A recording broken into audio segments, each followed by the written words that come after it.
महत्वाची बातमी तर आज ताज लँड्स एंडमध्ये आम्ही जेवायला जाणार असल्याचं संजय राऊत यांनी म्हटलेलं आहे। तर ताज लँड्स एंडमध्ये शिंदेंचे नगरसेवक मुक्कामी आहेत। विकासासाठी कोंडलेले नगरसेवक बाहेर काढा असा टोला संजय राऊत यांनी लगावलेला आहे।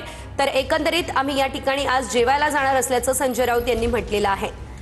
जे आमदार सांभाळू शकले नाही ते नगरसेवक काय सांभाळणार असा प्रश्न मात्र बावनकुळेंनी यानंतर केलेला आहे। कोंडलेले नगरसेवक जे आहेत विकासासाठी त्यांना बाहेर काढा।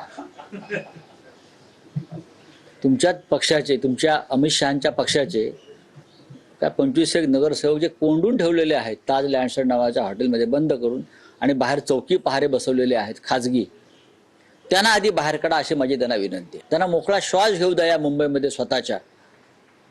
राज्याचे मुख्यमंत्री म्हणून तुम्ही ताबडतोब पोलीस आयुक्तांना आदेश द्या, नाहीतर आज मी तिथे ताज लँडमध्ये आम्ही जेवायला चाललेलो आहोत तर आमच्यावर संशय घ्यायचे काहीतरी।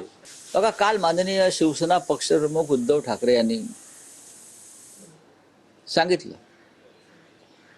की मुंबईचा महापौर शिवसेनेचा किंवा ठाकरे बंधूंचा व्हावा यापेक्षा भाजपचा होऊ नये,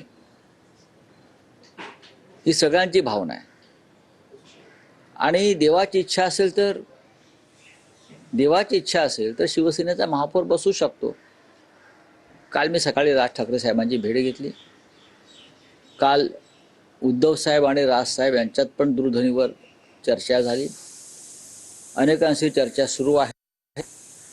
आम्ही सध्या तटस्थपणे या सगळ्या हालचालीकडे पाहत आहोत, पण पडद्यामागे बऱ्याच गोष्टी घडत आहेत। पहले अपने पार्षद संभाल, उनके चुन के आए हुए, उनके ही खुद जाते हैं।